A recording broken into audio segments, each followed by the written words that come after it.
What's going on, everyone? Welcome to Season Gaming Bitcast, episode 137, coming to you this beautiful Saturday morning. Dan, turn the volume off. Is it on? You hear it? I did, but we're good. We're going to ignore it and move past it, man. We're going. We're going. I don't even have any volume on. But happy Saturday to everyone. We've got a huge week this week to talk about gaming and some lovely guests as well. But before we get to them, I'm going to get to Indiana Dan and the last to Claire. What is happening, my friend? I'm literally still trying to figure out how in the hell you heard anything. Because I don't know. I hate computers. So no fancy shirt this week. Was that just the last on the rack? No, this is the whatever's on the hanger. Daughter goes there. So I threw it on. Actually had some pretty fun times with the blue screen before we started. And, I can imagine. Yeah. I was a brick. A couple other things. No, but I got a couple of shirts on order, so hopefully down the road here we'll have a couple nice ones. Some new ones. Okay. Yeah. Cool. All right. Welcome back to the show for the second time. Thank you very much for joining us, sir. Mr. Benji-Sales, how you doing, mate? Hey, doing good. Thanks so much for having me back on, guys. I had a blast last time. I'm excited to be back. So thanks so much for having me on for a second time. Of course, man. It seems like the perfect week with MPD results just coming out and, a bunch of announcements this week. So we're going to be leaning on you here shortly once we get into it about some of these numbers because there's some interesting things that kind of came out of all these numbers. So we'll get into it. But joining us for the first time, our friend our friend from Gaming Beyond the Box, Mr. Dreadpool himself. What's up, man? Not much. Thank you for having me on. It's quite an honor to be here. There's no honor with me and Dan, man. We're happy to have you. My honor. I didn't think you guys had honor. But I was We're on the wear same my page then. Yeah. I was going to wear my Bears shirt, but they disappointed me last week. So Fair. Bears fan? Yes, Chicago fan. Yeah, don't get Dan started. Don't get me Get him started. started. This is it right here, man. This is the Paul, Chicago. Yeah, I'm from Chicago. same here. Love it. Yeah. Love it. And we're supposed to be huge Chiefs fans, but No. just like, whatever. They're I good. root for them because my Chiefs- wife was. My Chiefs wife, are my third team. yeah. Okay. All right. Bears, Bucks, and Chiefs. Okay. All right. So, but anyway, thanks for coming on, man. I know we've talked about it before, but it's great to have you here, and it's a great week to be on, like I said. So, bunch of huge topics. So, I know with Benji, we talked last time about, every time we have a first-time guest on Dread, we talk about some of their quick history with gaming and your favorite stuff. So, if you don't mind, man, just give us the quick highlight of what got you into gaming, and you've been doing it a long time, seasoned gamer yourself, I'm sure. Oh yes. Ever since I can remember, the little square that would bounce back and forth and the paddles and Of course. yeah. So my mom got me into gaming, and she's still kind of games right now, Candy Crush or whatever you want to call it. But she's the one that started me off into it because she was into it. My dad never understood it, but she got myself and my brother into gaming. And So your mom was into gaming, but your dad didn't like it. no, Or didn't care for it, I guess. he didn't care for it. He didn't understand it. He was the strict one of, you work, you do this, you do that, you make money, responsibilities. My mom was like, hey, let's go to Wisconsin. We'll go to Wisconsin Dells, But it was like, by the time you found out, you were already in the car and already in Wisconsin going to the Dells. You're like, where are we going? This isn't like going home. She just take off. Let's go here. Let's go there. Let's do this. So she was the adventurous type, and that's kind of where how I ended up doing all this extra stuff that most people don't do sometimes. And going to the arcades. We mentioned it briefly earlier, pre-show that going to college, playing Mortal Kombat, being all cocky and like, hey, pop in your quarter if you want to play. You pick my character. And then you'd play like this, you know what I mean? So, it's one of those things that you have fun with. Avid air hockey player and all that stuff. So it was like any kind of game, anything. Video games was like top, but anything to be competitive and explore. You know what I mean? So, man of my own heart, I like it. Go out there hiking. Going to Mount Vernon. It's all over the place. So it's just a little bit of everything, but That's cool. Definitely fell into the Sega, Yes. camp. You know what I mean? Grew up with PlayStation, grew up with Xbox, grew up with Nintendo, TurboGrafx. Just kind of go through every generation. Yeah, all the eras. Into whatever you could. You know what I mean? So if you didn't have it, yet again, my dad didn't understand it. You know what I mean? So we'd go to other friends' houses and play their games. So, but yeah, I mean, the highlight was Xbox itself. Okay. Having LAN parties. Of course. My friend brought home the server, and the server also had the network switch on it. Okay. So we're hooking up 16 Xboxes in my garage, and it's like a whole makeshift, 2-car garage and a huge LAN party. Everybody had TVs. Those were the days, man. I miss it. And somebody online, I was just chatting with them earlier about it. It was like, man, I miss this. I'm like, yeah, I do. I miss that camaraderie. You know what I mean? Yes. I miss being able to throw an elbow at your friend. Exactly. Exactly. You killed me. Trying to get that kill back. Yeah.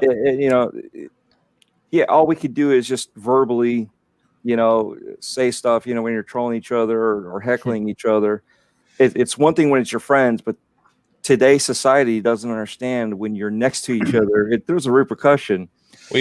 Cog and I literally talked about that exact topic on the conversation we had. Yeah. I mean, it's a different feeling, different era. Yeah. And, everybody wants to talk about your mom. It's like, are you kidding? You're what, 4? What are you playing for? You're not even old enough to be even supposed to be being able to play this. But yeah, obviously your mom or dad, nobody's watching you, so you're playing their game. Or grandma and grandpa bought it for you, not caring that it's 18 plus. Yeah. So what would you say is your would you say Xbox then, or do you have like a nostalgic favorite platform growing up? Like what would be your favorite platform if you had to pick one? Well, currently I would say Xbox. Okay. Obviously through the generations, it's just been like going through. I skipped over PlayStation 2. Got the PlayStation 3. So I have still been in the PlayStation ecosystem the whole time. I skipped over 4. I'm waiting for 5. So it's like I do the odd ones. I don't do the even ones. I don't know. So, but when it comes to nostalgia, it's a hard sell between Dreamcast and actual arcades. Okay. Ooh. Okay. You know what I mean? The going inside an arcade and the actual feeling of standing there and knowing that you're going to lose a quarter, you know what I mean? Or $1 when it came up to like the bigger games back in the day. Now you're just like sliding a card and it's a little different now. Yeah. But that's cool. And do you have a favorite like series or specific game? When it comes to series, it's going to be Halo all the way. Yes. No matter what. Dan, I don't know how I keep getting lucky to get Sega and Halo guys on here. If I go in like peeking your DMs, it's like, hey, we want you to come on the show, but you have to be like a huge Sega fan. You have to love just thinking that, and also Halo. Well, here's the thing. Here's why it's Sega. All the boxes. I'm not disagreeing with you. I'm just saying I'm pretty sure there's like a form that he has people fill out that I don't know about. You're calling a conspiracy here. There's no conspiracy. But here's the thing: if you sit down and think about it, who was Xbox's biggest supporter when they came out? Sega, right? Yeah, there was a relationship there. Yeah, a huge relationship, right? I mean, they were practically sleeping together. Now, when you look at the Xbox console, the way it was designed, it's very similar to the Xbox or to the Sega arcade machine that they were using. So Xbox is basically Dreamcast 2. We are at Dreamcast 5 right now. Fair enough. Let me get these super stickers real quick. Sergeant Tom, welcome, man. Good to see you. Thank you very much for the $2 super sticker. And Abel, what's up, brother? Good to see you as well. Thank you for the €10, I believe, super sticker. That's appreciated, man. Thank you very much. Good to see you guys. And so I know we've got a lot to talk about, so let's get into what I would say is easily the biggest news of the week. Would be that Lucasfilm Games is returning. So if you're, I'm not going to get into the whole history here, but Lucasfilm Games at one point in time was, pretty big, and then And then Disney basically kind of, closed it all down, shut down the brand. And, we didn't see much from that at all over the past several years. I think that was like 2014. I'm going off of memory. But now they came out with a bang this week and basically said, hey, Lucasfilm Games is back. We're taking some of our biggest IPs and working with some of the biggest developers to bring back a couple huge titles with more to come. So let's touch on the first one, which is Star Wars. Open world Star Wars game being made by Ubisoft Massive, who, if you're not familiar, developed Division 1 and 2. So, they've got a little experience in the kind of co-op open world design with the, not Frostbite, the Snowdrop engine, I believe. Yep. Sure. Okay. And Eve, who is the CEO of Ubisoft, had a couple quotes about this, which I found interesting. So I threw them in our notes here and I'll read them out. So he said, this is an original Star Wars adventure that is different from anything that has been done before. Don't know what that means. And it will become lasting part of Star Wars lore. So I find it pretty interesting that, this is going to be something for big Star Wars fans, which I know Dan is. I don't know about you guys, that this could be something truly memorable that kind of sits alongside all the other things created in the Star Wars universe. So, and for someone like me, I don't know about you guys, but for someone like me, I really enjoyed the Division games. I think Massive is a solid, talented studio. And whether or not you truly enjoy the games, they do a really good job in terms of communication and ongoing support for their titles as well. So I think this could be something truly special, assuming that all the other factors that go into game development line up, right? So where are you guys on this? Benji, I'll start with you, man. Thoughts on this one? Yeah. So a couple things. First of all, I'm definitely excited for the game, like in general. Now, obviously, this is still very far out. Yeah. We're just getting very early conceptual stuff, but I agree with you that I think Massive is a good developer. So that's encouraging to me.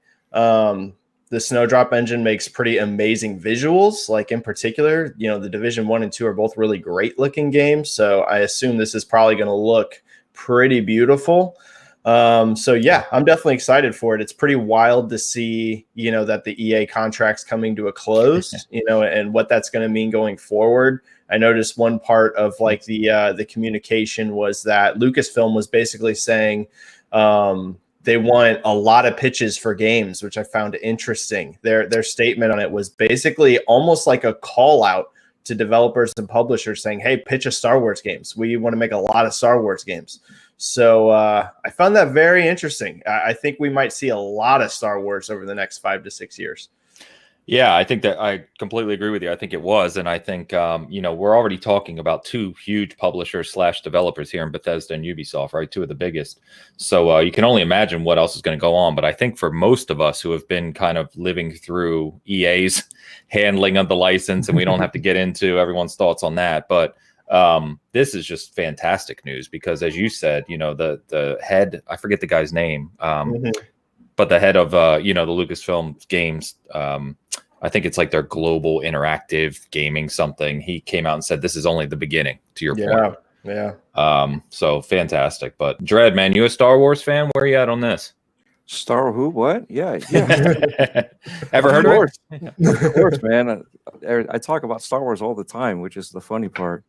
No, I mean, when EA came out with Battlefront, and kind of came out with Battlefront 2 so many years later, it's like, wait a second, I don't care what you give me even a side scroller or a platformer, give me something Star Wars other than waiting forever for something to come out, And unfortunately, I mean, I'd even take the Super Star Wars from Super Nintendo, just remake that and put it on Xbox, put it on PlayStation, put it on, PC, whatever, just get us back there again, And it's cool to see some of the PC games are still around if you want to go back to the nostalgia and play some of those. I mean, I love Dark Forces. I loved playing that, Call of Catan and getting into this stuff, So as an old school, TIE Fighter and X-Wing and X-Wing versus TIE Fighter, the Squadrons was really cool to see that come back out. And I was like, finally, when it comes to this, they did something right, But But at the same time, just jonesing for anything Star Wars. When they canceled Project 1313, it's like, you're breaking my heart now. There's just so much potential there that they're untapped, We had Boba Fett that it was supposed to be, possibly supposed to be the story of Boba Fett, going undercover, and then you start learning that he's actually the bounty hunter of Boba Fett. You had no idea who you were playing as. So hopefully that something like that comes back into fruition. I think part of the issue with Disney, which I hope they make 4.0, okay, Disney Infinity. They went into the toys to life gaming, and they spent too much money, so the investors didn't like that. And you notice after that, all their gaming kind of like died off. They shut down Avalanche, they shut down everything, and somehow Avalanche came back, which okay, but if they were to come back with Disney Infinity, they can bring those toys back again. They can bring it relevance yet again. It didn't have to be. I mean, that's really what the last good Star Wars game to me was, before Battlefront really screwed up everything, and then had to go fix it after the backlash. Yeah. But you were able to play as all the iconic characters, and well, the few that they had there. But you're able to experience that and share it with your children. So I've been waiting for my daughter to get old enough at that time, and I'm sitting there collecting everything, and all of a sudden it's like Star Wars. I'm like, yes, this is definitely the season we're gonna have, so she can get into it, and she did for a little bit, and it's just kind of like moved on, Yeah. So unfortunately, they pulled away too fast, and then they kind of set that deal up with one publisher, which we see what happens there. But now I'm excited because they're open. They're open. They're like, come pitch it something to me, and we'll go like Benji was saying, just give us ideas. We're open to it. And I've got a lot of ideas I'll throw to that. Nice. Let me get to the super chat real quick, Dan. Thoughts on Arcane Austin working on a fantasy game? Thanks for coming to the show, Teamer. Really appreciate the super chat, man. So we actually touched on this last week. I know for me, if you don't chat with us often, so Arcane's one of my favorite developers. They make really unique games. The talent there between the head or co-producer or co-creator, of Dishonored and now Prey, coming together with the Austin studio to make a game, I think is going to be probably truly special. But I think, expectations for any type of release on this keep in check, because this is a long way out, at least a few years. So, but we definitely touched on it more last week. So you can find more thoughts there. But thank you again. Appreciate it. Dan, Star Wars, I know you're all about it. What do you think? It's kind of funny because we were joking about Ubisoft open world games a lot lately with their fourth quarter and your classic 7, of course, on Valhalla. But I've been playing a lot of Valhalla. Dan has gotten the reputation ever since he reviewed it and gave it a 7. We kind of give him crap as Mr. 7 over here. It's not a bad game. No, it's not. Say every week. We're not getting into it. No change. My point being, you and I have played Division 2 together. I know we put a lot of time into those games, really enjoyed them. Massive's a solid dev. So what are your thoughts? What are your thoughts on this? You excited, or are you kind of cautiously optimistic given it being Ubisoft? Well, that's, if there was a Ubisoft studio out there that I'm on board with, it's massive. Okay. I don't want to see the Division Star Wars. Sure. Right. I also don't want to see Assassin's Creed Star Wars. I want to see, if you're going to come out and put out a game, do something that nobody's expecting, like Fallen Order was, that, kind of gave you that Jedi feeling with a good story, or, whatever. I mean, do something unique. The thing that's got me most excited, because LucasArts isn't just Star Wars. It's not just Indiana Jones. It's Grim Fandango, a lot of other IPs. Throttle. There's tons of these IPs. They've worked with Double Fine in the past. There's a ton of potential for all these other IPs too, to come out. I know this is what was announced, but looking forward, from here, I'm just glad that they're kicking EA to the side, and that's not to say that they're done with them. Yeah. But they also go, And LucasArts isn't that dissimilar, really, from like an EA. They love money, That's what most companies do. Yeah, they love the money, So when I saw that the announcement, and we got those two basically back to back, I was like, man, this is now we can open this up. Now maybe we can go see, what some of these games that were left, sitting on the the floorboard, like that 1313 or whatever it was, 1313, whatever the hell it is. Yeah, the one with wasn't it Amy Hennig or something that worked on that? Yeah. So who's at Stadia now, by the way? Right. Maybe we'll see a Stadia exclusive game. They're coming at some point. Yeah, they got to. I'm just excited for the whole announcement. It's obviously I want more Star Wars. Anything. Squadrons is one of my favorite games this year. You really enjoyed it, didn't you? I really did. I mean, I still play it. I got the headset and everything still set up. So yeah, I mean, it's. I'll see. I'm excited. I'm also, cautiously optimistic because really LucasArts is more of like you guys said, come pitch us your ideas. Yeah. Now it's going to be who is going to be doing that. I don't need Angry Birds, Star Wars. Like they had, I don't need that kind of garbage. Or no offense to anybody, but like Lego, I'm done with it. I'm done with Lego Star Wars. You're gonna make Luke mad. Calm down. Probably. I don't care. Here's the thing. I mean, I'm going to play that game. Don't get me wrong. When it comes out, the Skywalker Saga or whatever it is, and that's going to be cool. But we've gotten so many of those. Yeah, I know what you mean. We need something new, and right. I think many of us prefer something more serious along the lines of Fallen Order, like you were saying. Right. Give us a really good dark Star Wars story. It doesn't have to be with Jedi. It doesn't have to be, there's so much out there. And I think like the Mandalorian shows that you don't have to, even though the second season kind of went off the rails with the Jedi thing, but whoa. Easy. I'm just saying, it's there's so much potential out there. You can do whatever the hell you want, to a certain extent. And, everything from here on out is canon, from what they said when they they got rid of a whole bunch of stuff. When they made that merger with Disney. And so it's just so much potential. Yeah. I just don't want anybody to screw it up.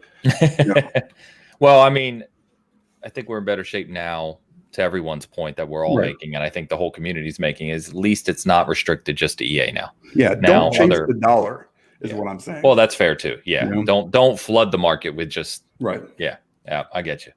Cloud, cheers, man. Happy Saturday, gamers. Dread, your beard looks extra majestic today. Thanks for stopping by. Appreciate it, Cloud. Thanks, brother. Hope it's not too cold up where you are. I'm sure it is. Mm-hmm. By the way, Robert Hart says, just saw Dan's tag for the show. Hilarious. So, Dan, you kind of started to allude to it, but, the other big announcement, of course, is Indiana Jones. And again, what I found most interesting about this is it's an original story based, purely from the IP. Machine Games Developing, right, who most recently under Bethesda has made the Wolfenstein games, which is kind of an interesting, potential possibility there. I mean, fantastic games. And again, another talented developer with a big publisher in Bethesda. And of course, you can't really have a conversation around this game without talking about the fact of the Xbox and Bethesda deal, because everyone wants to immediately know, the damn exclusive word starts getting thrown out there. Yep. And, that was the debate all week. And as we kind of clearly said, between a deal that yet to be finalized, a Bethesda having their own publishing arm, Lucasfilm owning the IP, I can only imagine the kind of conversations and paperwork that are happening around this. So I wouldn't tag anything as exclusive. I think all we can say confidently is this will be on Xbox, obviously. And hopefully something like a Game Pass Day 1 title, which could be huge, especially if this is a big budget Indiana Jones kind of AAA game. So I love indie. I think indie is one of those things that Uncharted and Tomb Raider obviously have kind of taken, they've kind of filled that role for years. Yeah. I mean, and I love, thank you, influence is the word I'm looking for. And everyone loves Lara Croft and Nathan Drake. And I love all those games really, but indie is the one for guys like us who grew up in the 80s, early 90s, etc. He's like a legend, you know what I mean? So if they can do a game of that quality, big AAA game with indie, that can be truly special. So this could be a really big one as well. Yeah, it generated honestly really impressive metrics online. Like really big. It did. So just the Bethesda tweet in like 11 hours hit 5 million views. And to put that in context, Bethesda only has, and I say only, this is a big number, but they only have 2 million followers. So that's a big sign to you. It's hitting way wider than just, the hardcore Bethesda fans watching this. It went really wide. 5 million in less than half a day is pretty crazy numbers. So it definitely shows, Indiana Jones is one of those titles. Like, we haven't had a new Indiana Jones game in how long? It's been a long time. So I think there's just a lot of pent up demand there. And I could see this being very big if the quality's there. No doubt. And I have to imagine, the realization of that is not lost on people like Phil Spencer and the leadership at Xbox, right? So I'm sure then Todd Howard is executive producing this game as well. So, I mean, this has all, again, the elements of being something truly monstrous. So, yeah, we'll see. I mean, any other thoughts on indie in particular, Dread or Dan? I'm more excited about the Star Wars stuff. I'm super, like you said, James, there's like reasonable facsimiles out there right now for Indiana Jones, but it's still indie. Yeah. You're not going to get 100%, not going to get Harrison Ford to voice it. So that's, you don't get it. Yeah, that's a long shot. Yeah, that's a very long shot. That'd be incredible though. Yeah, it would be, but he's done. So it's one of those things where it's like, this one I'm more cautiously optimistic about, because Machine Games, I don't know if I could deal with like a first person shooter kind of thing with Indiana Jones.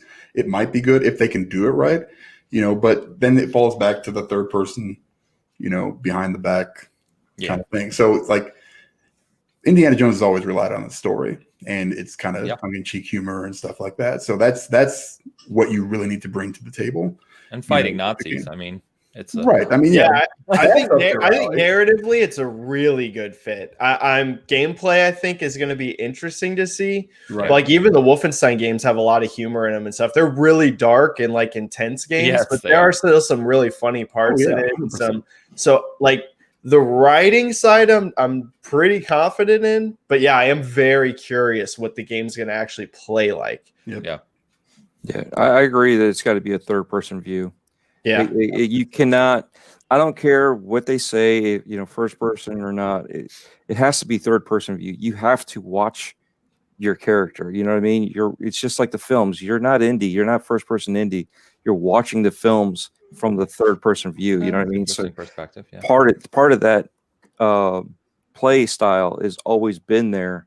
And it just feels natural for this because that's part of the adventuring. I mean, what we have with Lara Croft and Uncharted. I mean, that's how it is. It's the adventuring that way. It's different. I mean, what was that? Primeval. It was one of the Ubisoft games. I forgot. It was the. It was the. I'm drawing a blank. Primal? Yeah, Primal. Yeah. Okay. Yeah. So when you go in there, it felt odd because you're in first person view, so they're trying to tell the story of the caveman days. It didn't work for me on that one. And that's why I feel like for you is what you're saying. Yeah, perspective. Yeah. So if they do that with indie, it's going to be the same way. Yeah. You might hear the Harrison Ford sound alike, saying the lines out there. Hopefully it's a good one, right? Yeah. We don't want a bad Arnold sound. But moving on, it's just you do want that. You want that third person perspective, so that way you can feel part of the story. You're watching it, you're playing it, but yet you're experiencing a movie like game where you're into it. So I think they'll be able to do it. It's not that hard of a transition, and from what I've seen, I mean, we've seen how they do their stories. Yeah.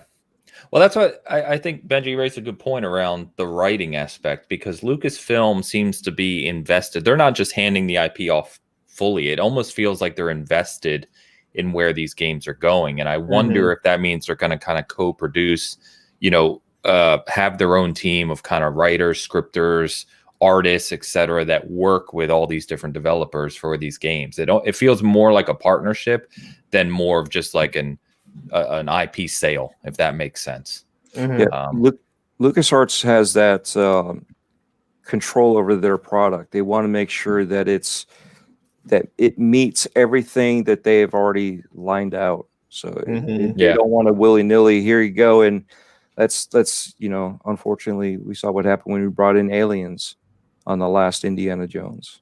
Ooh, yeah. Saying.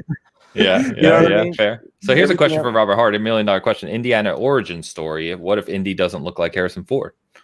Do you still, do you recognize Indiana Jones only because of Harrison Ford? If he looks completely different or a kid or something, does it have the same impact for you? I feel like it needs to look like Harrison Ford. Me too. I totally get that they're probably going to use a sound alike because the odds of convincing Harrison Ford to voice the game is low. But it would feel very weird for like Indiana Jones for it to not be Harrison Ford. Like, I could even see eventually down the road, like movie spinoffs and stuff set in that world using different characters. I'm not saying I'm a big fan of that, but I could see them going that route with Harrison Ford getting older. But if you're going to tell like an Indiana Jones story, I don't know. It'd feel very weird to me if it doesn't look like him. Yeah, I'm with you. And then Pong had a good question too. Oh, no, that's not that one. Here we go. I was thinking, wouldn't Indiana Jones be perfect franchise to make episodic, smaller scale action adventure games that take different settings across the globe every 1 to 2 years treasure hunting? It's kind of an interesting thought. See, that kind of actually goes back to one of the formats that I've been pushing out there is like a platform. Build the game. Yeah. Right. Put your 3 to 5 years investment into the engine, into the assets, and building the game. Right. The story doesn't take long once you get on a roll on how the story's going to go. But then take that same game, the same engine, all your assets, add more to it, and then within a matter of a year or two, you bring out another sequel. Yeah. Or a DLC, something like a standalone. Well, it's DLC. kind of like what we saw with Miles Morales. I mean, exactly. Not calling it a DLC, but you're building on the foundation you already have, so your development time is obviously a lot shorter. Right. Or even the Hitman games. There's another kind of like that. Yeah. Exactly. Example. Yeah. And I think from what we've heard, and not to get us off topic, but I think that's what Halo Infinite is supposed to be. New engine, it's a platform, and then they're going to add stories to it continually into the future. That is my understanding, and that's the same way that I think God of War is going to go too. That's what it feels like with Ragnarok, especially given the release date target they're putting out there. Yeah, we'll see, I guess. But yeah, interesting. So, but anyway, I think, just to sum up, I think many of us are excited about this. These are IPs that are hugely important to us and just our, culture and nostalgia and many, many reasons. So it's great to see, hopefully, some really high quality games coming in the future from different developers, which is cool.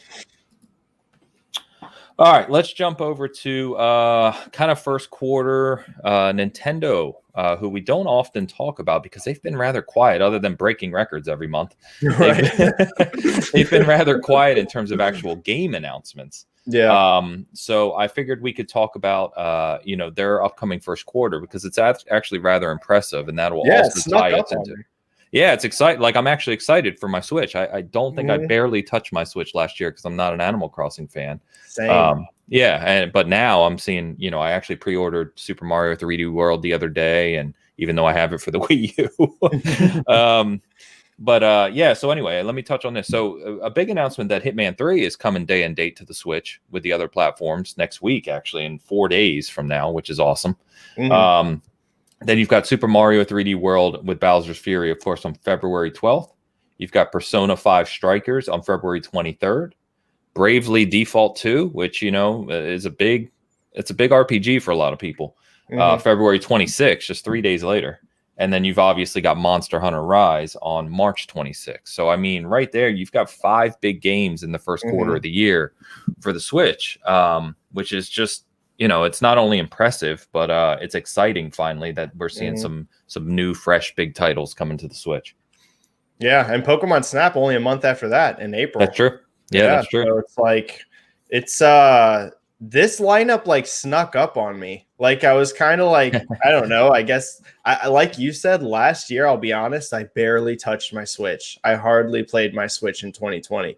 And in fact, that was like kind of my gaming New Year's resolution this year was to give my Switch some more love because it kind of just sat there last year. Because, you know, like you said, Animal Crossing, I'm just not really a big fan of that franchise. Yeah. And I was looking and it's like, yeah, this is a great start of the year, like much better than last year's start for their lineup. Bowser's Fury looks a lot cooler than I was expecting. Me too. I thought it was just going to be like a level or two, you know, a couple basic levels added onto the game, but it's like this big open world type thing. That looked better than I expected. Monster Hunter Rise is going to be, I mean, unbelievably big in Japan. Like, unbelievably big. You know, like it's hard to put it in perspective how big that's about to be. So yeah, it's a really sneaky good lineup considering how quiet they have been. Like they haven't been talking a whole lot about game announcements, and yeah, they got a good lineup. Yeah, last year was just crazy for me with the Switch. Is like we said, Animal Crossing was obviously absolutely massive. You know, it even hit mainstream culture and everything. But outside of that, it just felt like nothing was happening with the Switch. Like I said, despite them just selling ridiculous numbers. And by the way, before we get to you, I got to call out this art that they put up for Bowser's Fury because this may be one of the coolest images that I think Nintendo has ever published for a Mario game. I just think it's fantastic. Like, you know, and I joked on Twitter. I was like, one of these days, I really want to see Nintendo write a game for Mario where Bowser wins, and there's nothing you can do about it. Like he wins, period. And then, you know, there's like a redemption story in the next game for Mario or something like that, you know. But by the way, just shout it out. GameStop is offering that as a poster if you pre-order from them, just if anyone cares. But I thought that art was cool. Yeah. So, did it remind anybody of Akuma? Kind of with the fire, yeah, right? yeah, it does a bit. That's funny. Right. Yeah, I can see it. I didn't see that until you said that, but now I can see it. Yeah, that's cool. So, Dread, you have a Switch, play a Switch, care at all about Nintendo's lineup? I do. Nintendo was one of the ones that I grew up with. When it came to Nintendo itself, I think 64 with the added memory card. The RAM, yeah. That was like their best version that they've ever had. You know, wrestling, if you're into wrestling, that was the place to be. Yep. Yeah, I didn't like it on the PlayStation. Just the way that the mechanics were between the games between PlayStation and 64. So, but yeah, 64 was great. My Switch basically just eats up my electricity bill. That's all it does is it stays charged. We have 2 games. It's just the way that the mechanics of you buy the game, but you can't unless they've changed it, because I haven't really messed with it as much anymore because I got tired of trying to mess with it. But you can't do as much as you want to. Like what's the game that we just talked about that was popular earlier this year? Animal Crossing? Yes, thank you. Animal Crossing. It's not. It's one world, and then you're in that person's world if you're the second player. You know what I mean? Yeah. So I know Dan's had some complaints about how they walled that off. Yeah, you know, stuff like that. The way that they've done certain things, even you know, I always kid, hey, just get on Xbox Live and use that party chat, you know, just to join party games. It's just the way that they've set everything up for the multiplayer, anything online. Yeah, I just kind of fell out of it, so I don't know as much because I just lost interest early on. And hopefully they fix a lot of the issues that I have that I'm probably talking about that don't know because, yet again, lost interest. But I still have it. I'm waiting on big games, and this new Mario one has definitely got my interest. I might pre-order it. Might get the poster. See, that's why I called it out. Yeah, that's one of those things. You know, it's, you know, when you present something good enough to appeal, you know, when you change it up a bit, and that's what they always do. They always change it up a bit every single time. Did we see the progression? Just enough. Yeah, but did we see the progression go into the Switch? I know I did. I mean, your GameCube was portable. It had a handle on it. You know what I mean? Your Wii, you had these motion controls, and all of a sudden your Wii U, you had this little screen that was motion controls. You know, it was just like one step into it. Yeah, they're iterative. Just kind of like the progression from Dreamcast to Dreamcast 5 or Series X, whatever you want to call it. Yeah.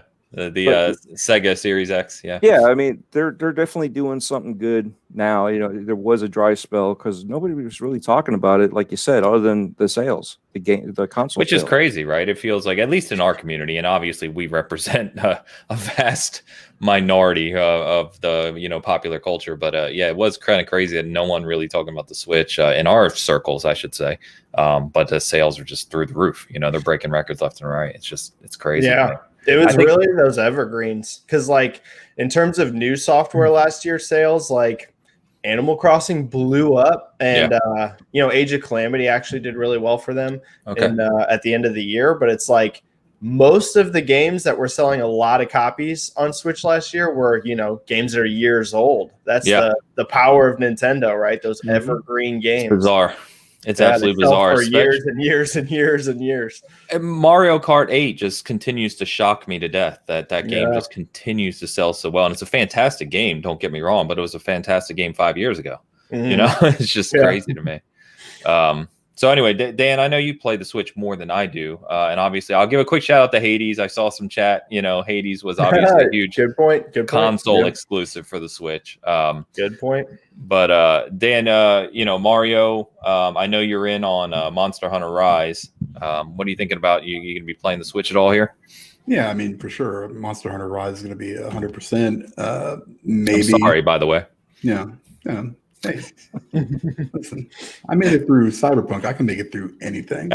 Calm down. Boom! All right, so Mario 3D World kind of, shocked me. I wasn't really ready for that with Bowser's Fury. But it's funny because right when that happened, like I think the day before or the day after, Walmart had like a pricing error on their e-gift cards or whatever. It was like $50 and you got a $70 card. Right. Oh, wow. I bought 2 of them before they shut it down. Yeah. Claimed them. Good to go. So now I have $140 e-credit that I have to use, one of which will go through to Monster Hunter, and the other one I have no idea yet. Hitman 3, that's going to be obviously something else. That's on the PS5. You get that, right? I'm definitely not playing that on the Switch. That's no. I just think it's cool that it is coming day and date. It's pretty rare usually for the Switch. Yeah, that one and Control, I think, is the streaming. Doing the streaming stuff. I think there's one more, but streamy stuff. What streaming? It's not it's a stream game. Yeah, Hitman Stream. You stream it on your Switch. You stream it on your Switch. It's not. I didn't read that. Okay. Yep. Yeah, it's not natively running. It's using their like cloud streaming stuff that they did with Control. Yeah, so it's like streaming to your Switch. Yeah, I didn't play Control, but I heard it worked pretty good. So I think the streaming stuff works good. But yeah, it's interesting. Yeah, I've heard quite a few things about the streaming, that it works very well. Surprisingly well. Surprisingly. Yeah, they can't even set up a normal party chat. Like, come on, man. Right. Yeah. That's probably why it works so well. You're not utilizing that for communication. You're using your phone. So Nintendo's just going to Nintendo, and and they're going to continue to Nintendo until they can't Nintendo anymore. So that's we all think keeps coming, and it never does. They just keep making more money. So. I mean, they're literally over there laughing right now. But we really can do the least amount of effort, and we will get the most amount of gain. And it's insane to me. Yeah. But we're also a lot more hardcore, like you said, gamers. We expect certain things. We have people arguing over 4K versus versus checkerboarding and stupid shit like that. So this is going to be like we always say, 98% of the population doesn't pay attention to that stuff. Care. They don't care at all. They don't even know what they've done, man. I mean, they just continue to set records, and it's awesome. I mean, great for Nintendo. I wish they take some of that money and make some fucking Metroid games. Other than that, Mads in the house. Let me shout the super chat. Happy New Year, better one, I hope. Yeah, cheers, Mads. Yeah. Mads coming to us from Poland, man. Thanks for really appreciate that, brother. Good to see you. Yeah, so that'll take us right into MPD. So Benji, like I said, going to lean on you a bit here. I did have a few notes that I took this morning, which kind of surprised me. But cool to see, obviously all the MPD results come out. So quick highlights, and then I'll let you touch on some of the aspects here. So this is going to shock everyone, but Call of Duty Cold War was the best-selling game of the year, according to MPD, with the surprising one to me was that Modern Warfare was number 2, which means that game continued to just sell, through 2020, which was interesting. It's the best-selling Call of Duty game of all time now. The new Modern Warfare? It's the best-selling Call of Duty ever made. Wow. And it is a very good Call of Duty. I will give it that. It was my favorite of the recent ones, but wow, that's impressive. Yeah, it's crazy. Yeah. I mean, especially, when you say that the sales that Call of Duty already sees is ridiculous. So, wow. Then I saw Animal Crossing was 3rd. And then Mario Kart 8 Deluxe was 8th, and Super Mario 3D All-Stars was 9th. And if I read this correctly, which I wanted to ask you, 3rd, 8th, and 9th for those games is without digital? Yes. What? It's insane. It is insane. That doesn't even make sense. That's just physical sales. Yes. And isn't Switch the majority are digital sales, if I'm correct about Switch, right? Is that right?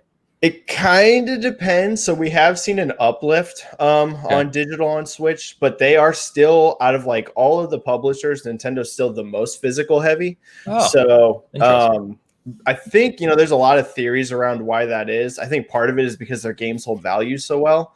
Like a lot of PS5 games, it's like it doesn't really matter, or PS4 or whatever. It's like it doesn't really matter if you buy it physical or digital, because within 3 months that game's worth $20. Yes. Whereas like on Nintendo, it's like, dude, GameCube Pokemon games are still worth like $50-$60. Yeah. Their games just hold value. So that's one theory around why so many people still buy physical Nintendo games. Also because they do hit like a lot of families.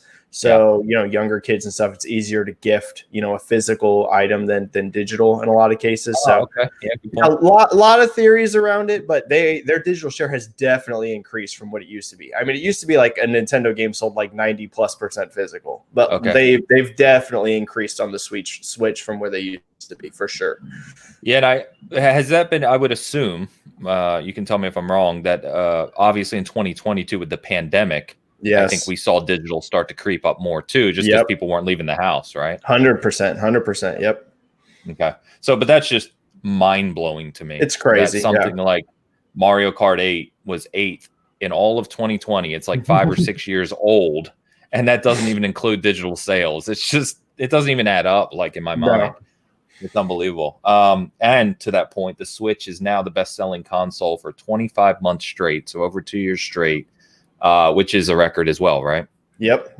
Longest streak ever without being broken. Not even the next gen console launches could stop it. And like it's never been on sale.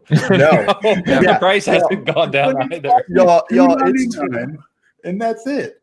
25 consecutive months is number 1. No price drop at all. Not even during Black Friday. All they do is just put an old game with it, like Mario Kart. It's insane. The Switch momentum is crazy. It's crazy. Does that include the Switch Lite though too? Yes. Switch Lite will be, they just bundle it in as like the Switch family. Yeah. Sons of bitches. And I think we talked about this like years ago now, but I think their decision to retire the DS and kind of merge those two markets of their home console and the mobile market was just a brilliant play. And I think that's what's really dragged. Because if you look at Wii U didn't sell well, but if you look in the past, you kind of had home console. 3DS was a monster seller, right? Over the years. Now you've got that as one unit, and it's crushing. It's unbelievable, really. I can only imagine their profit margins. I mean, they have to be through the roof. Think about this. Super Mario 3D All-Stars was in the top 10 for the year, and that was a port of old games that weren't even like enhanced really. No. Like there was a few enhancements, but it's not like these were remakes. No. You probably have 4 guys in a corner somewhere that just touched them up real quick, and I can't even imagine what it's like. I mean, like the cocaine parties at headquarters has got to be just outstanding. I'm applying to Nintendo later today. Yeah. Oh my god, unbelievable. But then one surprise which I saw, and you can maybe give more insight, Benji, is which I hadn't realized prior, is that Miles Morales, it was in the top 20, but given the success of Spider-Man, the 2018 game, and how big that was, it's kind of interesting to see Miles Morales sell far fewer copies, even across, including PS4 version, of course, and PS5. Far fewer copies. In fact, some of the articles I said were about 70% less over the launch window. I guess they were saying maybe November, December, compared to Spider-Man, which they said also was similar to what we saw with Uncharted Lost Legacy. It sold a lot fewer copies than the mainline Uncharted 4. So I found that interesting, especially as it was promoted so heavily by PlayStation. Yeah, it's still doing well. And I think one thing that is important to note here is that NPD, their charts are all based off of revenue, not unit sales. Okay. So whenever you're looking at the top 20, you're looking at the 20 games that generated the most money, not necessarily sold the most units.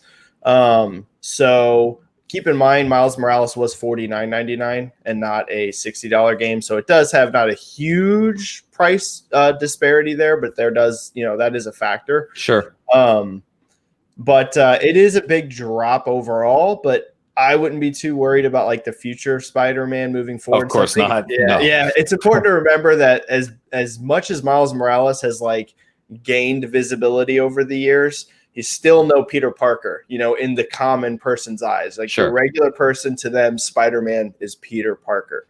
Sure. So, I wouldn't be too worried about like, is Spider-Man 2 going to sell, a lot under expectations. I think once we get that Peter Parker game, it'll be enormous. Sure. Yeah. Something about the kind of numbered entries too, making it feel like almost like a mainline entry rather than an offshoot, I think. Yes. Helps. Yeah. Interesting. So.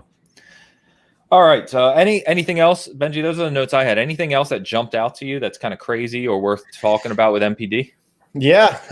There's a lot. I won't go like crazy here and talk for a long time, but there's a couple things I definitely think are worth noting.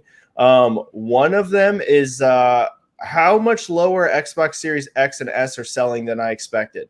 Really? Much lower. Yeah. Much lower than I would have anticipated. The main factor there is 100% going to be availability of consoles. Sure.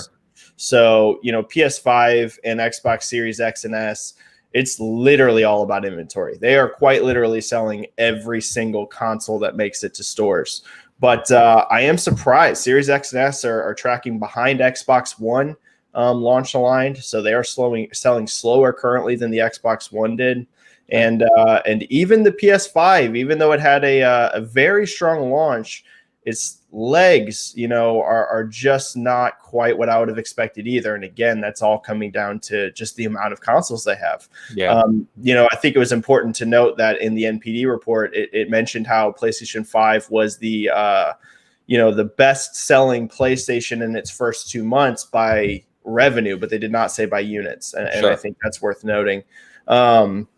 Even though the launch month was the biggest by revenue and units, but you get what I'm kind of saying here. The long-term legs, as we go through the weeks, are lower than I expected. And I'll be honest, I think they're lower than Xbox and Sony expected too. I am very curious to see what these financial reports after this quarter are going to look like on shipment numbers. I'm very curious because my hunch is that Sony and Microsoft both thought they were going to be able to ship more than what they're actually going to. Right. Production yields are lower is what you're saying. Yeah, something, whether it's the manufacturing, whether it's competition for the parts, because we're seeing the same thing in like the PC GPU space. It's so hard to get PC graphics cards right now. You don't want to pay $3,000 for a 3090? Yeah, there's just like so much competition right now for the manufacturing. It's very interesting. So I'm very curious to see when stock is going to finally be able to catch up to demand. So that's one thing with hardware that stuck out to me.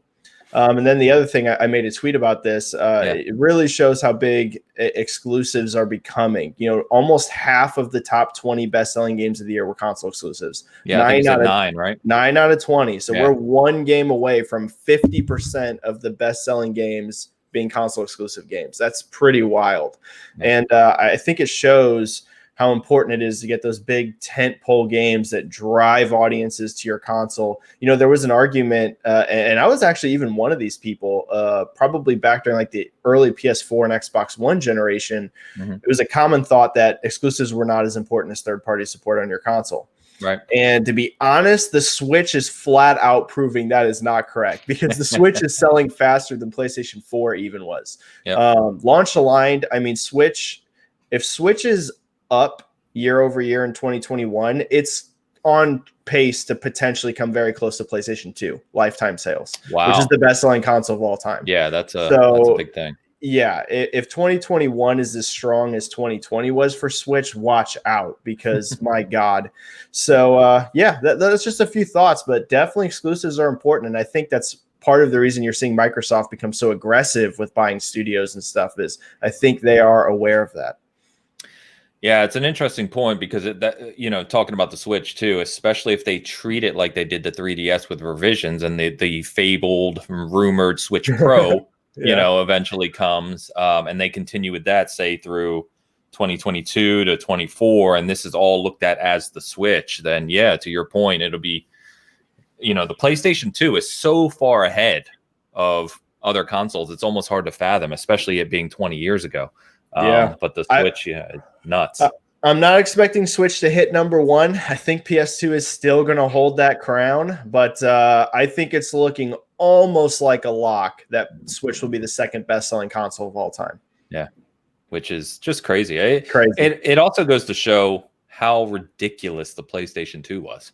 Oh, yeah. You know what I mean? Just the fact that it's forever. 10 years, right? Or 11 years, something like that. Yeah, and that was the thing that made PS2 so crazy, is like it wasn't even really its like early momentum. It's the fact the thing never stopped selling. So technically it's 13 years.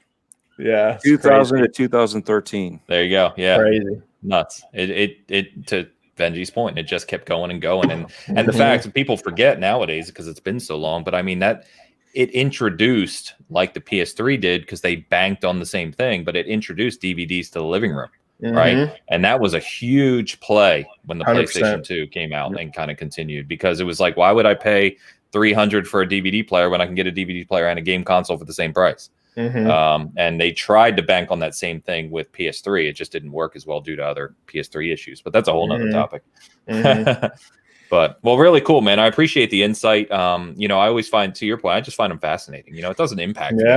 I just find it interesting to kind of understand it and just see what's going on. I think Dan and I probably at least once a week go, how's Nintendo doing this? Like, just can't understand it. It's just crazy. It's insane, man.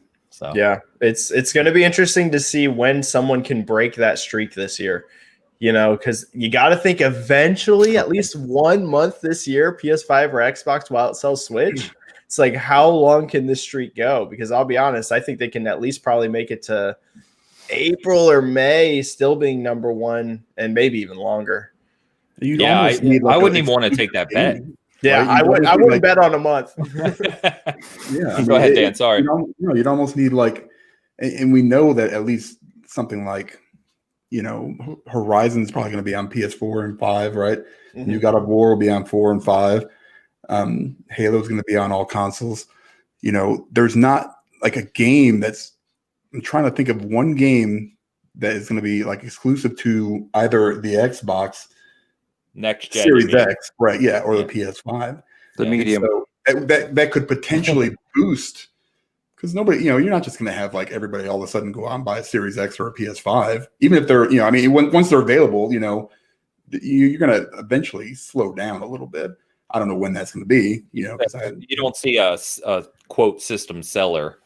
I mean, if anything, it's Halo, right? I mean, that would be the one, but again, you don't have to, because so could God of War if it actually Horizon, because Horizon basically sold better than any Halo ever released. As crazy as that sounds, the only crazy Halo that might have sold as much as Horizon would have been Halo 3, because Horizon's way over 10 million sold. Halo 3, I think, is like 13, something like that. Yeah, well, the 10 million for Horizon is quite an old number, so that's what I mean. It's who knows? I suspect Halo 3 is probably still higher than Horizon, but that's going to be about it. And even that's going to be close. But that is on PS4, as you noted. So, yeah. I don't know, man.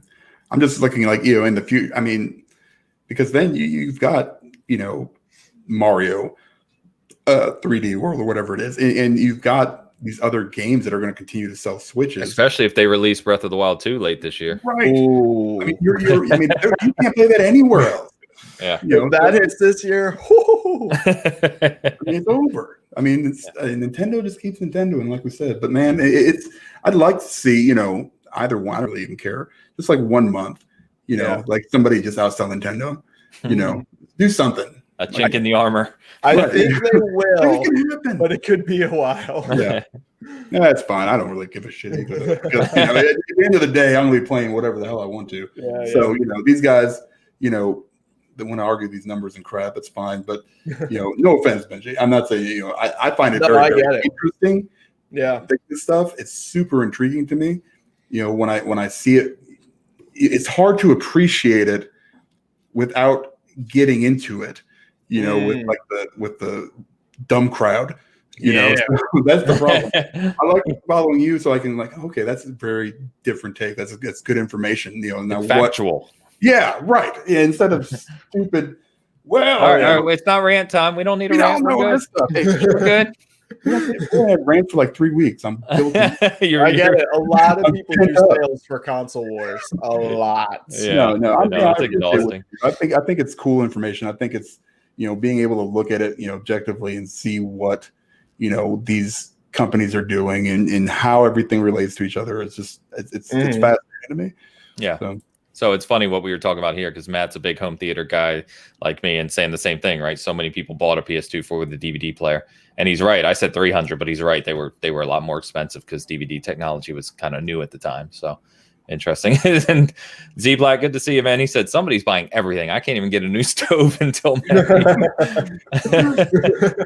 I think it's just production, right? It's not limited to video games. Just production is just down. Everything. Yeah, everything is crazy right now. TVs. A lot of people don't realize that aren't shopping for TVs right now, but it's the same boat. Even TVs are sold out everywhere. It's crazy.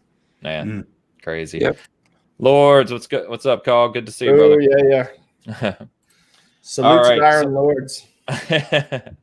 We were talking about importance of exclusives, so I'll segue over to this topic, which is just yesterday actually. Xbox came out and they kind of gave us a look at 30 exclusives that are coming in 2021. Now these aren't gigantic AAA things, right? And apparently this, from what we hear, there's a lot of other games to still be shown. But I think these are the ones they were comfortable showing, ready to be confident that they were coming this year to get people excited. And a lot of these we'd already heard of, but there were some new ones on the list as well. So if you haven't seen the full list, you can find it on the site, of course. But, we have Halo, obviously the big one. Remember that Flight Sim is coming to consoles this year. Psychonauts 2, we've talked about extensively, which is, I'm a huge fan. That'll be big for Double Fine and Xbox. But then you have things like Crossfire X, right, which is coming with a Remedy developed single player story. We don't know what that looks like, but could be damn good. We've got Warhammer. Warhammer's a pretty big IP, right? Dark Tide is coming. That's exclusive to console. Dan, I know you're pumped. Yakuza Remastered Collection is coming this year as well. I already have it technically, but awesome for everybody else. You're going to play it again. You know it. There's a good chance. There's a good chance I run through it. Except for 3, because 3 can suck it. 3's not good? 3 is not great. Okay. All right. So skip it. You really don't need it. Trust me, I'm going to skip more than 3. Yeah. Like a Dragon still got me hooked, though. I'll be fair. Right. But I think what was coolest here is a bunch of I hate labeling AAA, indie, what have you, but a lot of smaller games really interesting. So 12 minutes is a big one. Ooh, this game is getting a lot of press, and I think for good reason. So you've got voice actors in William Dafoe, Daisy Ridley, and who am I forgetting? There's another big one. Damn it. I didn't have it in front of me, but there's a third one, famous actor that's a voice actor in this, and this is the game where literally it resets every 12 minutes, but you come home, wife Isn't gets it, what's his name from Split? Isn't that who it is? James McAvoy. Yeah, isn't it McAvoy? Yeah. So this just sounds incredibly intriguing, and I'm very, very excited about it. Then you have the one that Dan's been looking forward to for like 9 years, Tunic, of course, which gets a lot of inspiration from Zelda, as we know. It keeps looking better every time. It does. Yeah, it really does. So it's. I tell Dan, I'll joke with him all the time because he's been waiting for it. I said, I played this at E3 in 2018. I played the demo whenever they launched it That was last year sometime. Yeah, August or September or something. Yeah. Awesome. Cool. I have no idea what I was doing, but it was awesome. Then you've got, we've talked about this one, and I know Joe is pretty active in our circles, but you got Song of Iron, who's being developed by, I forget his last name now, but he's, he's active in all the conversation online. This looks great. You've got the Gunk, which, probably one of the goofiest names for a game ever, but it looks very intriguing, and a very solid developer behind that too. And then one I'm really excited about is the Ascent, which is, a cyberpunk themed kind of ARPG. So there's just a lot of good quality, what feels like good quality content, even though it's not your big AAA blockbuster, right? This is what I like to see. It's just a steady stream of good games. And the majority of what we're talking about here, if not almost all, is coming to Game Pass. So, I mean, all of us sitting here, I think, and probably watching and listening, are just going to have these games as soon as they launch. Just load it up, download it, play it. It's crazy to me. Dread, where are you at on this, man? I know we talk Xbox a lot. Any of these really jump out to you? Anything you pumped Song for? of Iron. Song of Iron? Yeah. Oh yeah. I watched the interview. Who was it? Indie Gamer. Yeah. India Joe. Yeah. So that was great. That's because I was intrigued by it. Once he did the interview, I was like, wow, okay, this has me now. Now it's got me hooked. Just watching some of the graphics on it and finding out that it was just one guy. Yeah. And his story behind it, and was somebody that was dealing with bigger publishers and bigger games, and just said, I want to do something, and pulled it off. I mean, he did better than what I could imagine myself doing if I wanted to make a game. You know what I mean? So it's like, that one's got me going. I know we all made fun of Gunk because of the name, and I bet you it was really good. And that's the thing. And once I sat back and looked at it, I was like, okay, it probably has a little bit more strategy than we expected. It's not just a kiddie game. It's probably a little bit more to it. So I'll keep an eye on that. But yeah, all of them, I'm going to try them all out, everything. If it's on there, why not? I might not pay full price for it, but they're still getting their money. They're still getting, eyes on their games, and we'll be talking about it, So if it's a good game, we'll definitely continue talking about it. If it's a bad game, we may, put our opinions out there that I did not like this game, but somebody else will. Yeah, and I think that's the point, right? Is there's a breadth of experiences here, and you're not going to like all of them, but there's so many different types of games that are coming. That it's fantastic. And Steam World is the game the developers of the Gunk made. I was trying to think, so I had to look it up, but Steam World was a pretty big hit, and they're a talented studio, so that's going to be interesting. Let me get the super chat real quick. Gamer Graham, what's up, brother? 12 minutes, my number one must-have Xbox exclusive.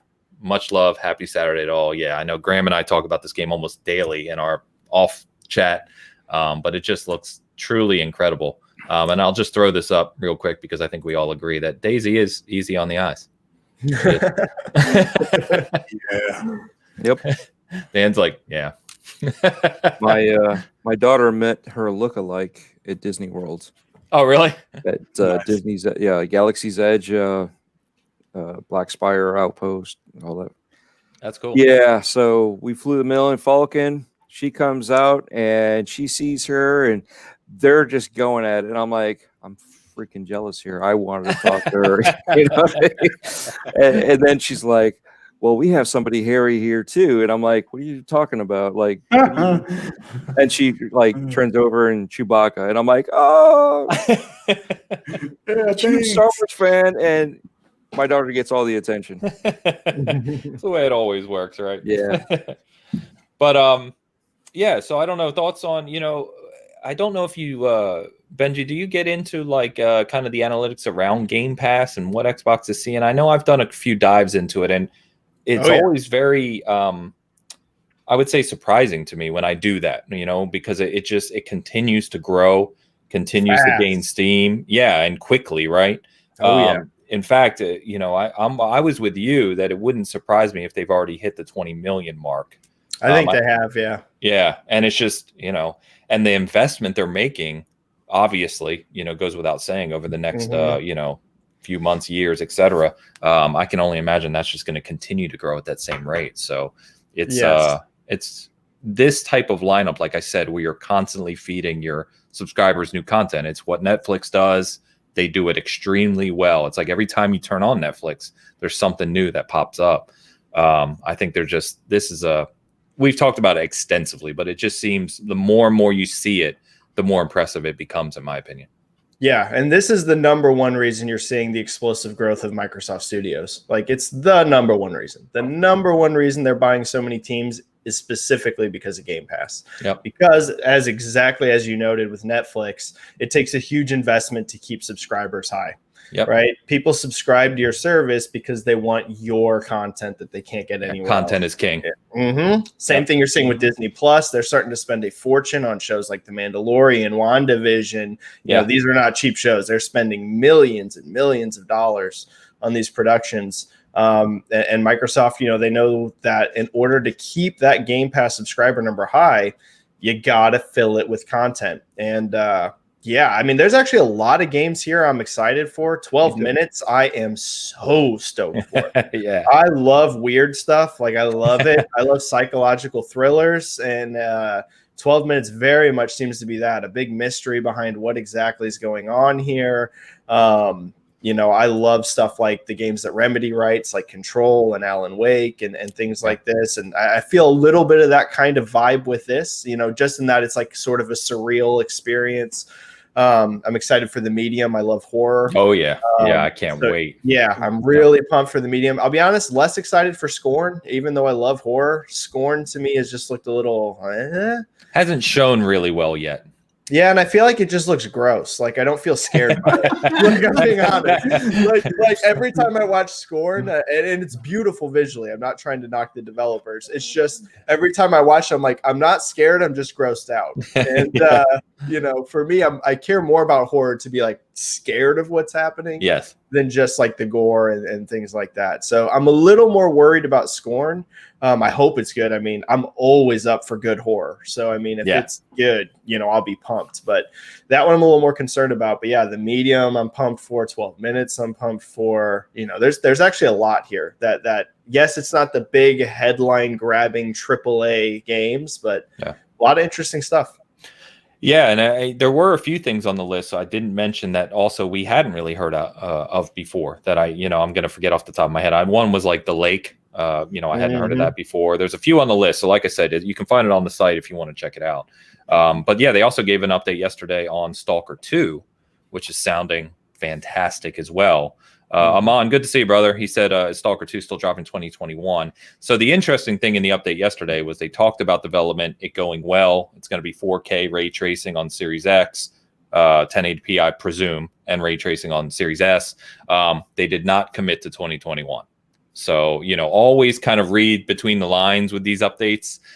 They were saying, yes, we're working on it. Yes, it's going well. They didn't commit to 2021. So I would just continue to look for updates, but don't bank on it. And I think a lot of devs are going to be scared to put dates this year. Yes. Until they're close. I think you're going to see that be a common theme this year. Games getting release date announcements like just a few months before launch, like a firm date. They might give you a window, but like it's launching this day. You might not get that until like a few months before launch. Kind of like what we're seeing with Ratchet, right? Everyone's like, where's the Ratchet and Clank release date? Is it delayed, to the end of the year? I don't think so, but I think they want to make sure with COVID and all this craziness that they're going to hit the date. So I think we're just going to get release date announcements pretty close to launch. Completely agree. I think the pandemic kind of obviously has had a huge impact there. And I joke about it. I put it in the notes, I think. But, I think after what just happened with Cyberpunk, developers and publishers and executives are like, whoa, all right, we don't have 9 billion, as a company to, protect us from that type of mess up. So, yeah, it's a PR nightmare if they don't get it right. So get it right. Dan, I know obviously Tunic, we've talked about a few of these games before. Anything else that they showed on this list jump out to you? Not really, I guess. Like 12 minutes, we talked about that. Yeah. That one and Tunic are probably my top two. Okay. I want to play the Halo single player stuff for sure. Gosh, what was that one that looked like Astral Chain? Scarlet Nexus. Yeah, Scarlet Nexus. I don't know if I guess that's not exclusive. Oh, that's on PlayStation. Yep. Okay. It's just marketing rights, I believe. Okay, whatever. 40K Warhammer, 40K. I've always been into that, so that should be interesting. Yeah, those are fun games. Yeah, and it's supposed to look awesome. Yeah. So listen, it depends on if it drops on Game Pass for most of these. For me, 12 minutes is probably a no-brainer. Tunic, obviously. I don't know if they're coming to Game Pass immediately. I know 40K is, so 100% on that one. When you said Scorn makes you it was kind of disgusting. Now I've about lost my shit. Oh man, that's good. It's true. It does. It looks kind of gross, but there's so much coming out. The Ascent again, that's awesome. I thought 2020 was like a humongous year given the circumstances. It was, yeah. And it was gigantic. And now we're kind of shaping up to have the same thing happen again this year, which is awesome. So whatever it is, I'm going to probably play it, especially if it's on Game Pass, whatever that is. I honestly think just the way we've talked about this, right? I think the way the gaming industry is from a size perspective and growth perspective and investment perspective, I don't think this ever stops now. I think the years going forward are just going to be flooded with good content continually. And the difference between movies and music, of course, is that to consume some of these games, Cyberpunk being a prime example, consumes weeks and weeks of your life to do it, right? Whereas you can watch a movie in an hour and a half or 2 hours and you've consumed it. So when there's so many good games coming out and so many of them you can put so much time into, it's just, that's why I joke about the word backlog. We see that word all the time. And I'm like, it's not even worth saying it anymore because all of us will have a permanent backlog for things we want to play forever. It's never going to end. It's 100% true. Yeah. It's just, there's just too much content to consume. And Game Pass makes that even worse, which is a good problem to have. It's a good problem to have, but Game Pass even more makes oh my God, I have access to 100 games I want to play right now. Yeah. Yeah, 100%. Pompa, good to see you, brother. $5 Pompa in the house. What does it take to get Dan excited for the medium and get him to play it? Dan? I don't want to say what it would take. Trying to be better at not being rated X. So I will play that game if it's coming to Game Pass. It is. Okay, so I'm gonna. It's already. I already have it installed, man. I'm just ready. I'm gonna do that probably. Same, yeah. It's installed. Yeah, same here. We'll see how it goes. I'll go as far as Can you stream it? No. Wait a minute, I can plug this camera in the Xbox. Maybe I can. I don't know. I mean, that's one of those games where it's it could be more. If it's more like psychological thriller than it is horror, I can probably handle it.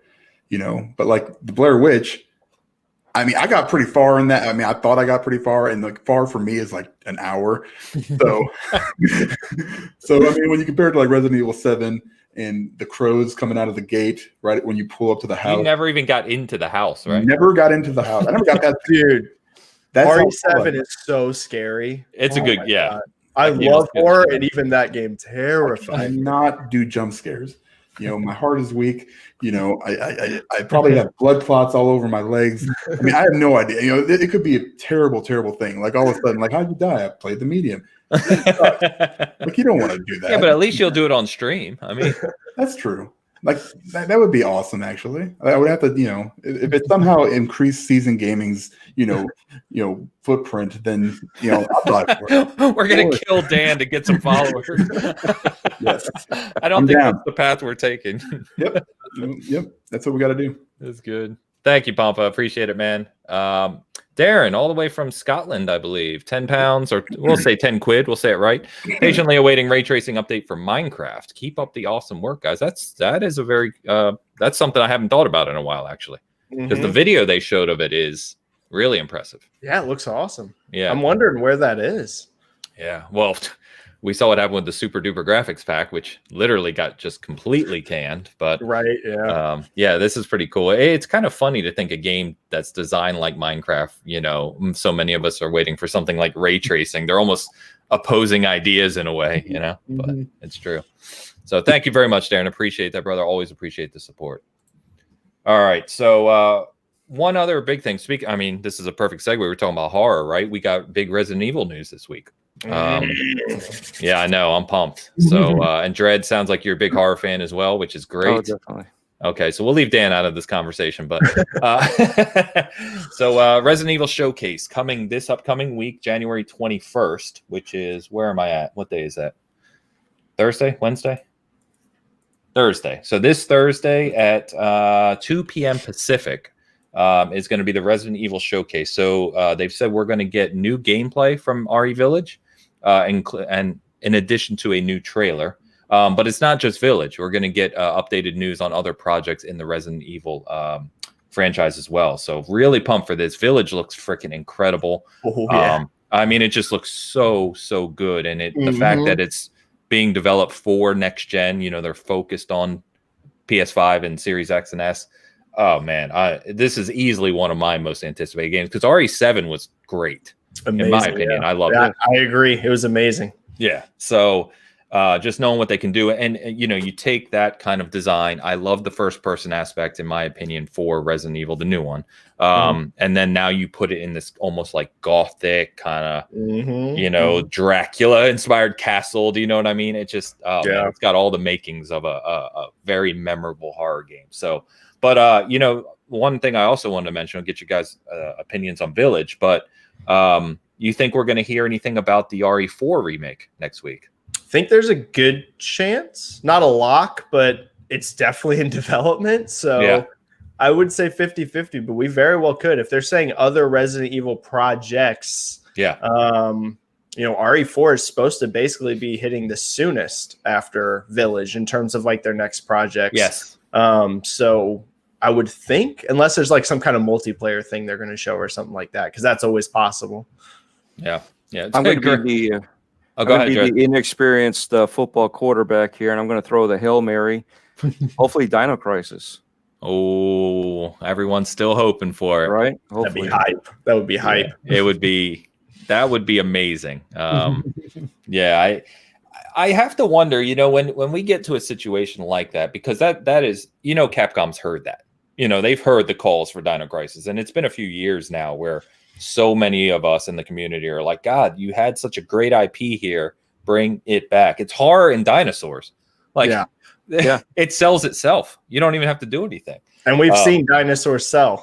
That's what I mean, right? Those games will just sell. So it is. Sometimes you do sit back in the community with developers and you think, well, why are they just sitting on this?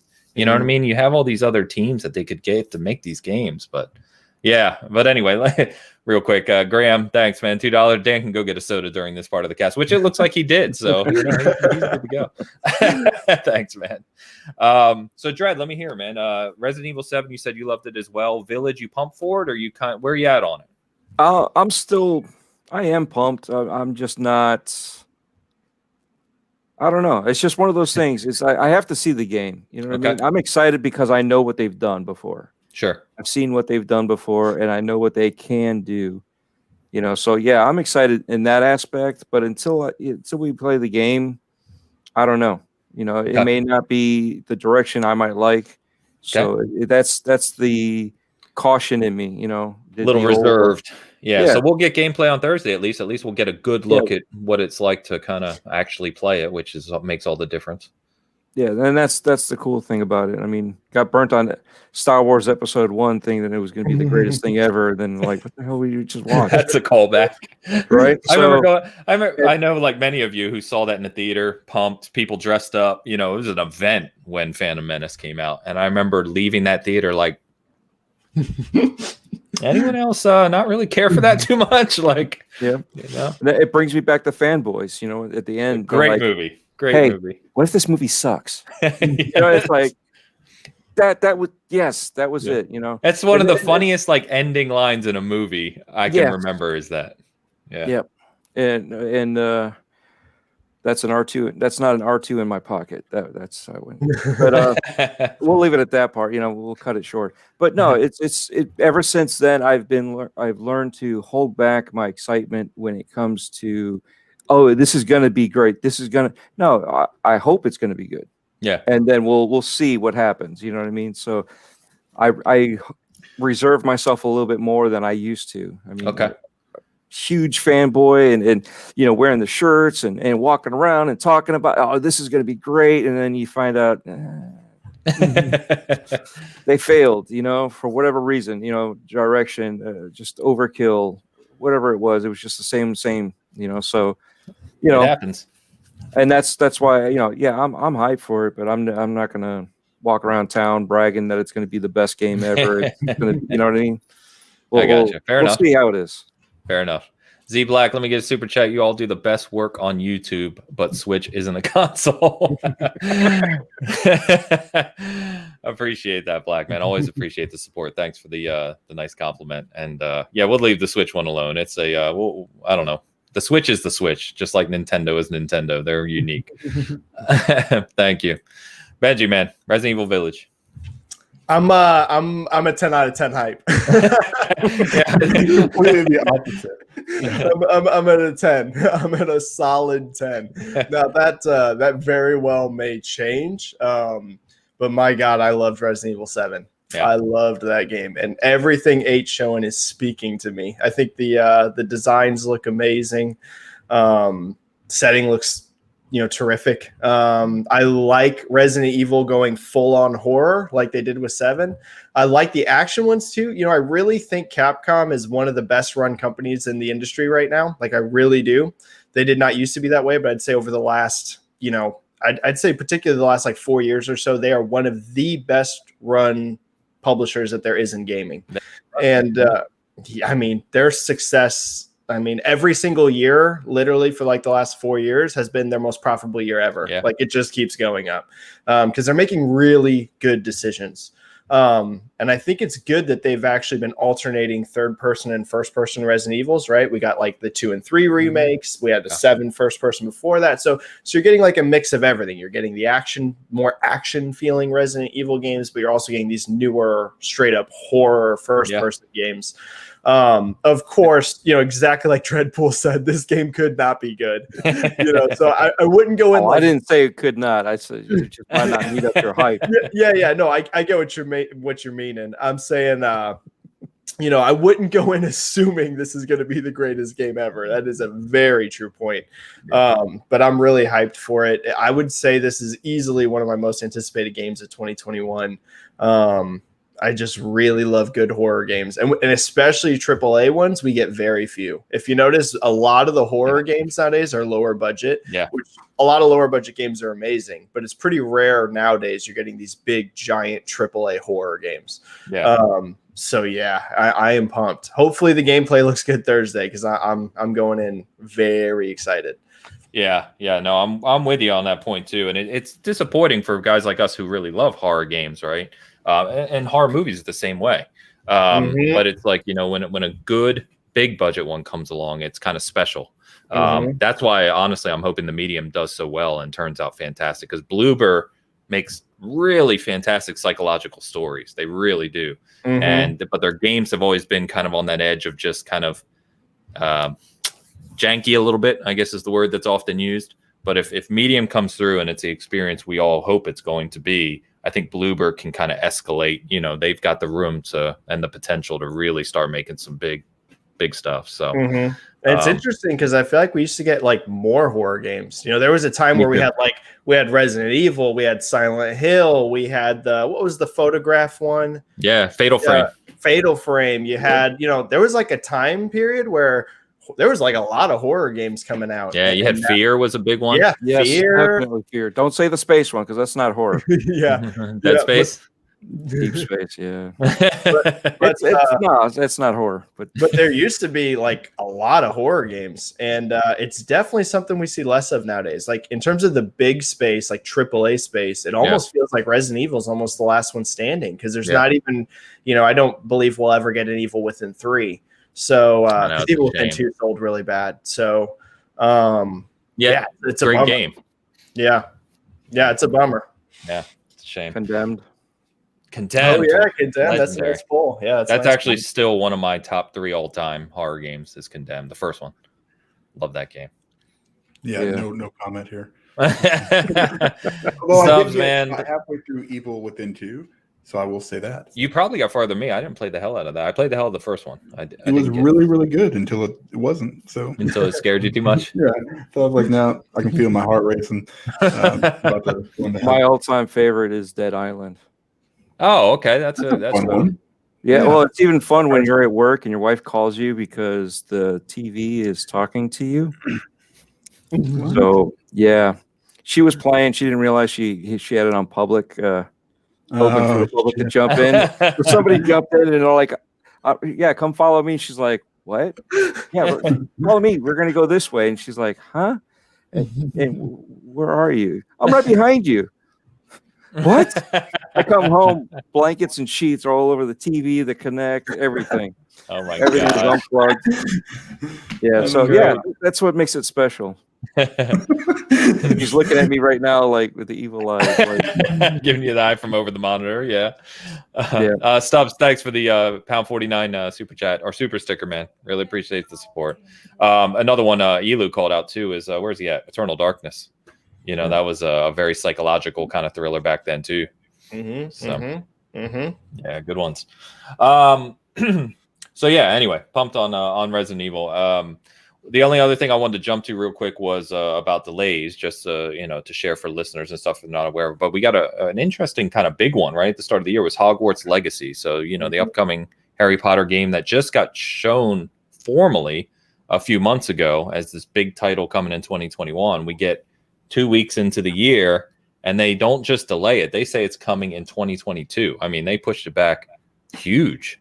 So, yeah, I found that kind of weird in a way because we also got a delay of Riders Republic this week, Ubisoft's other new IP, to later in 2021 is what they said. Now, no date for either of these, but I do find it kind of peculiar that they took all this time to show us Hogwarts Legacy and then come out just a short while later and say, okay, this is delayed over a year.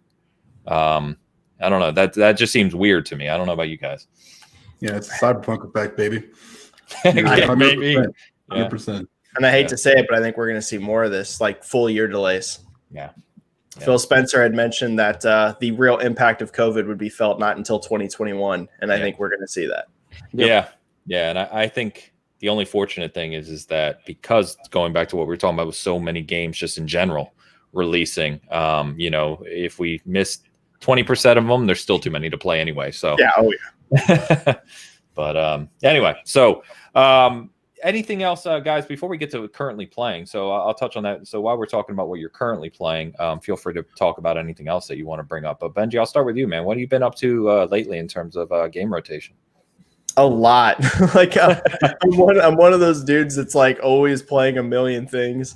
I've been playing a lot of Destiny 2 Beyond Light. I've been playing a lot of Destiny 2. That update on Series X and PS5 is gorgeous too. It's so good. It's one of the best next gen updates. Yep.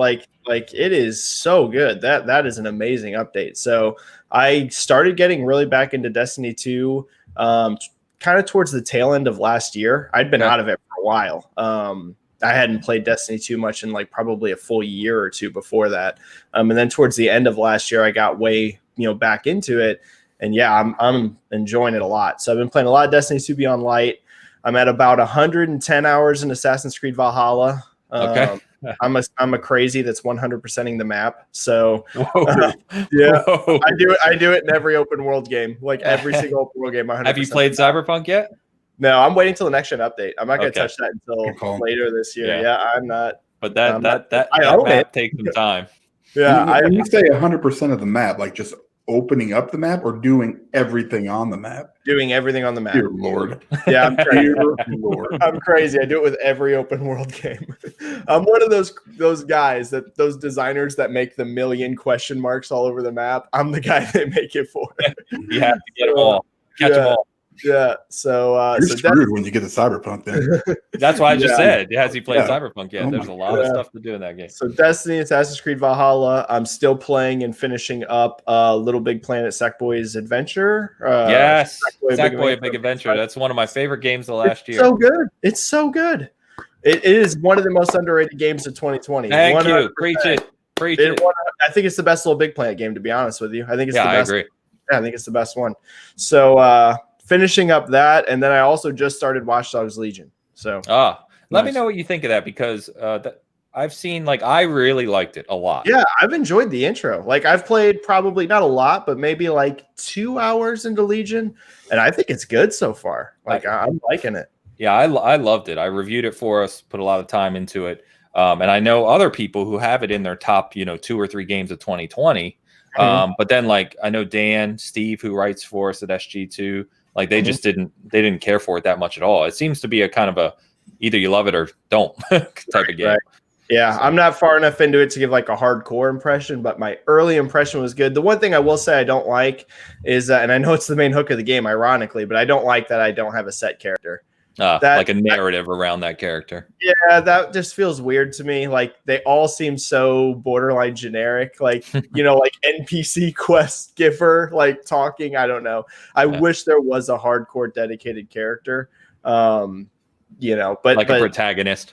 Yeah. But the gameplay, I enjoyed the gameplay. I think the game looks beautiful. Yeah. So yeah, that's the main rotation right now. And then of course Overwatch. I play Overwatch. Yes.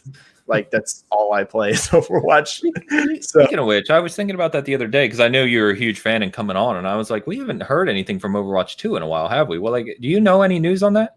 I know that a streamer that is apparently well connected to Blizzard. I don't know all the history behind this person, but I saw a report that someone who's been accurate in the past about Blizzard stuff said development is going extraordinarily slowly. They might have been a team that was impacted really hard by COVID, and they were basically saying it'd be optimistic if it even makes 2021. So that might be a 2022 game now. And I think originally that was supposed to be much sooner by the comments that were made by Blizzard. So yeah, it seems like that game may have got massively delayed. Okay. So that's a bummer. Yeah.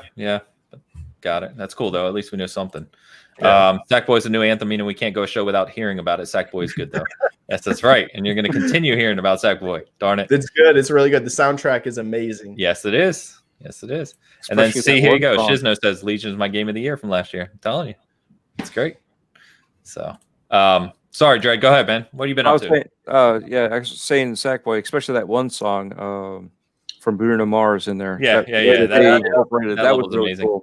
There's a couple other ones like that too. There's one after Britney Spears Toxic, and not I listen to Britney Spears, but the level itself is awesome. There's a Jungle Boogie one. Oh my God, dude. It's just such a good game.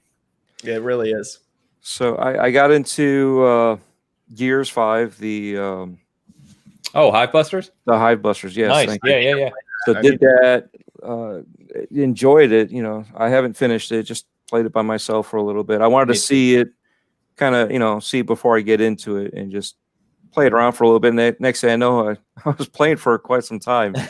So, yeah, it was I just wanted to see the visuals and see what, and here I am playing it again, just whatever. But Call of Duty, Modern Warfare, Black Ops, so doing that.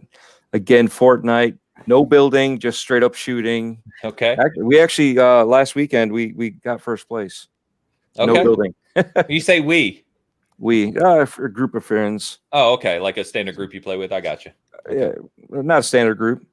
Just one of my friends I consider a brother, and then another one of his friends.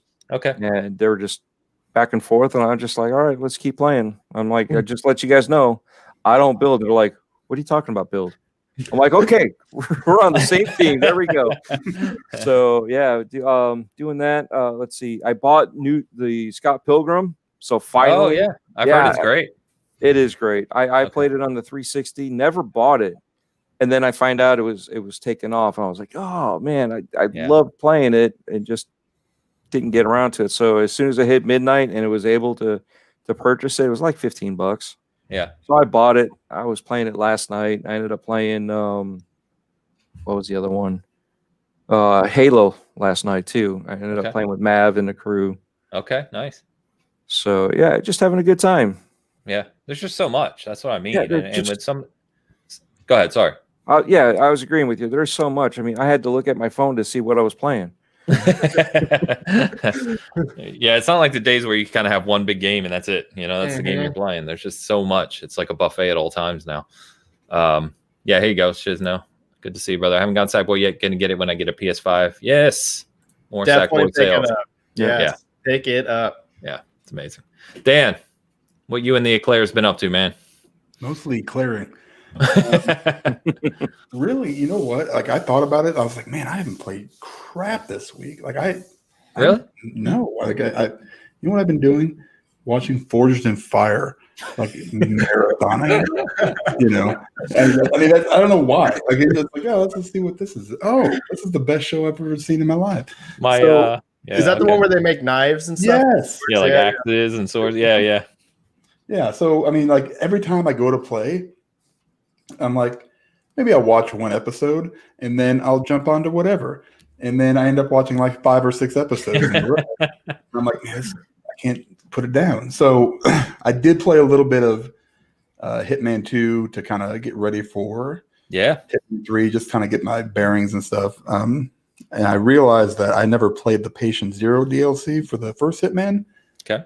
And screw that mission. There's like 4 small missions, you know, or whatever it is, and the last one, I don't even know what to do.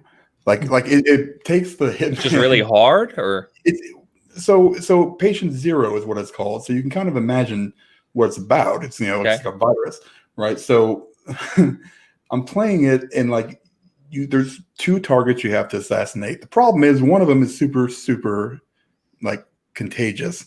So as this dude is walking around, he's infecting all these other people, and then you have to kill all those people. So you have to do it so fast, which isn't like a normal Hitman kind of game. You know, you kind of take your time. You know, you kind of learn what's going on. This one, I think I found that you just basically have to bum rush it and do it as fast as you possibly can before this guy gets out of his, whatever his containment. And he, maybe I don't know if he doesn't know he's infected.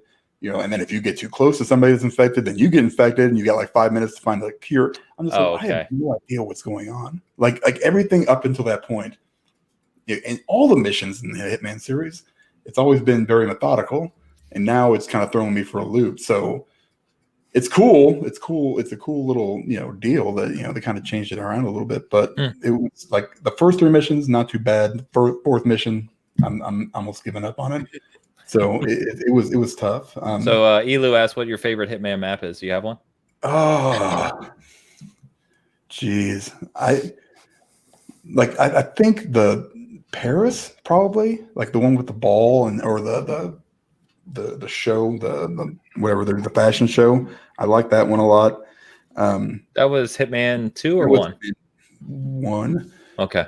Because I've played that, but I haven't played a lot of Hitman, but I do remember playing that. Yeah, that one's really good. And also the Miami from Hitman 2, which is basically the racetrack. That one's more like cluttered. So, but and there's a lot of small areas that you need different disguises or access to. The Showstopper, that's the Hitman 1. But I mean, I'm super pumped for 3. Yeah. After I figured out the thesis that they put out on their website about how they transfer.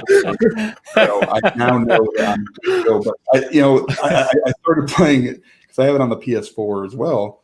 Yeah.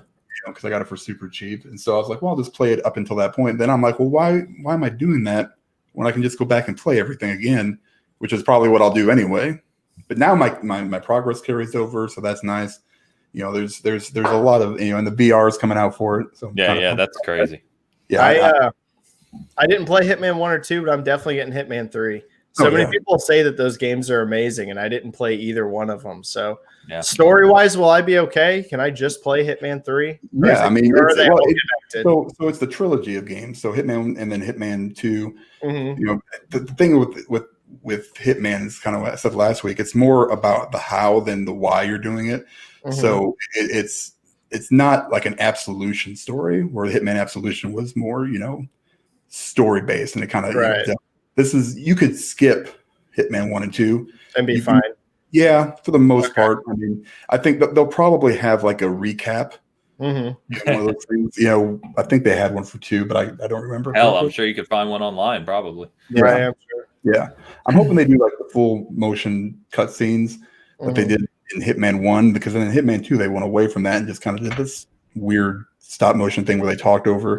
And I was just like, this is stupid. I mean, you don't have a whole lot of these cutscenes. I mean, it's not like you have to put a ton of money into it. Make people move. It was kind of one of those nice things, about the first one. But other than that, I think that's it. But here's the thing: I bought like 3 games. I think. Of course you did.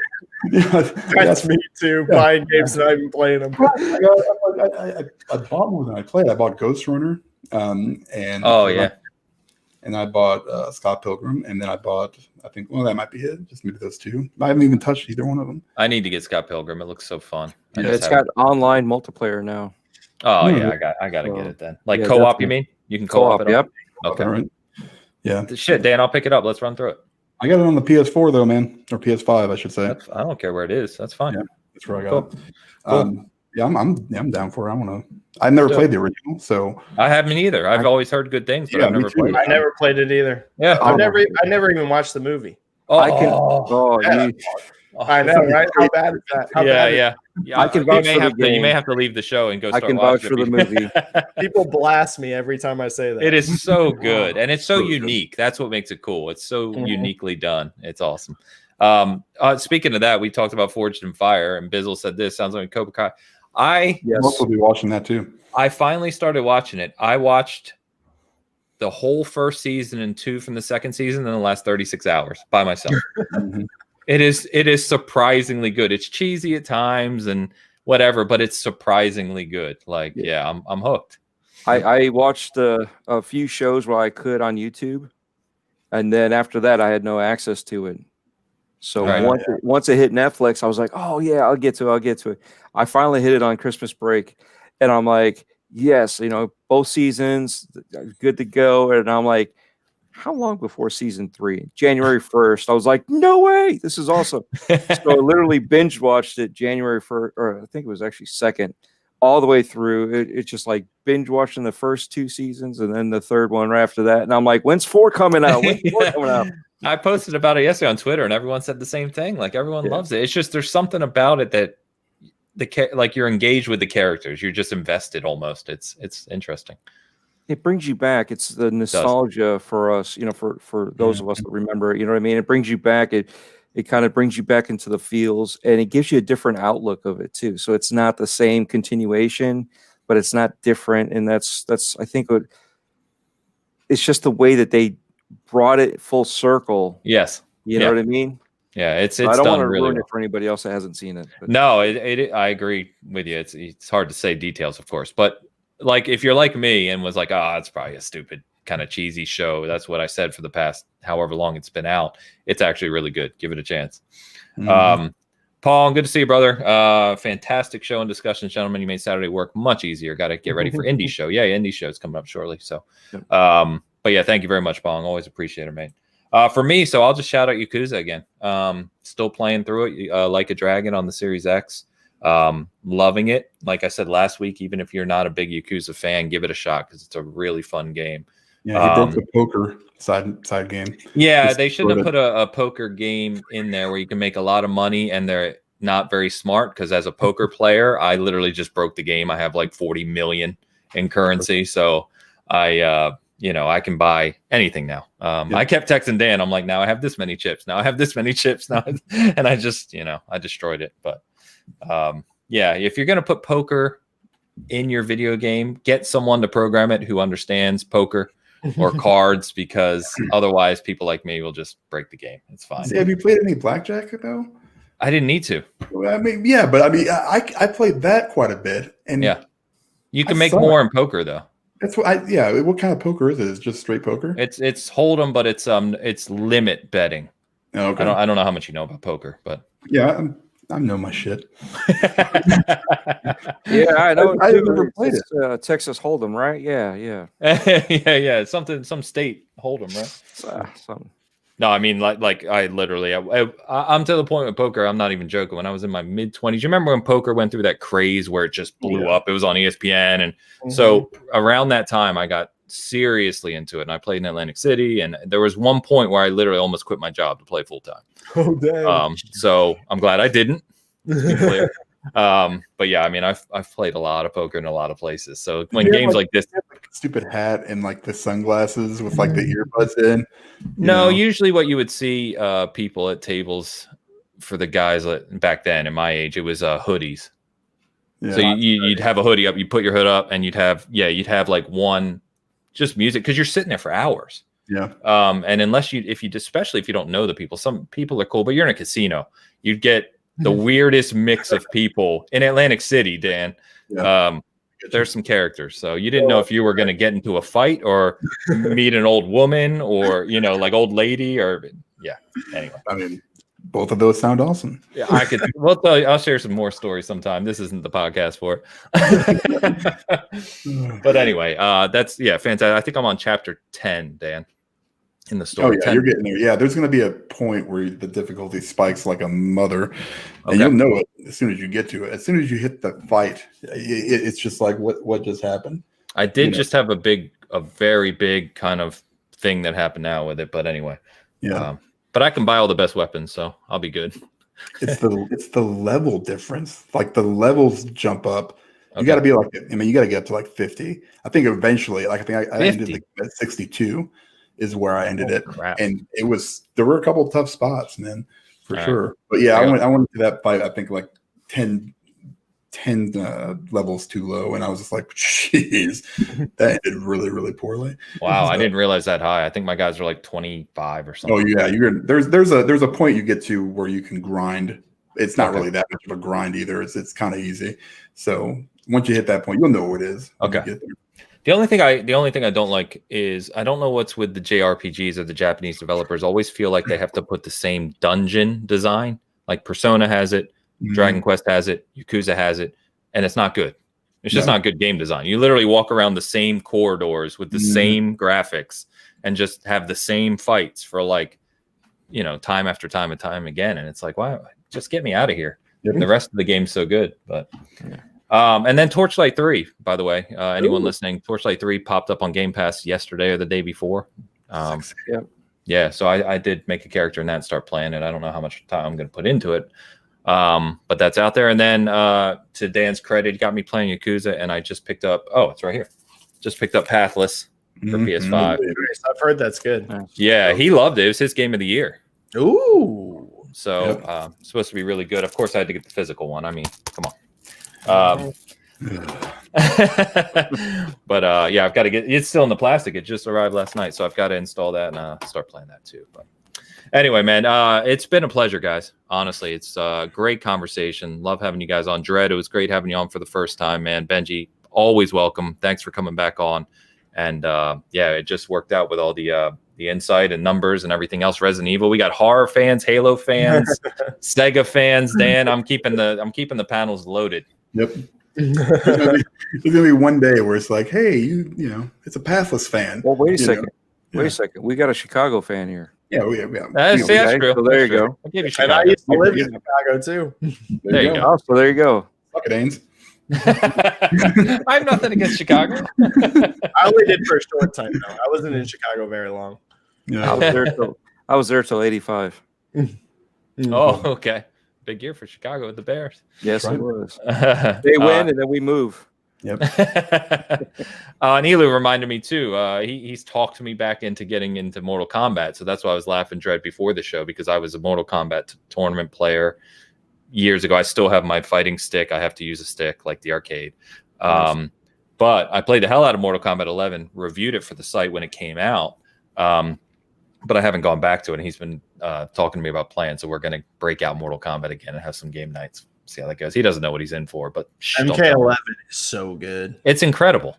It really is. Yeah.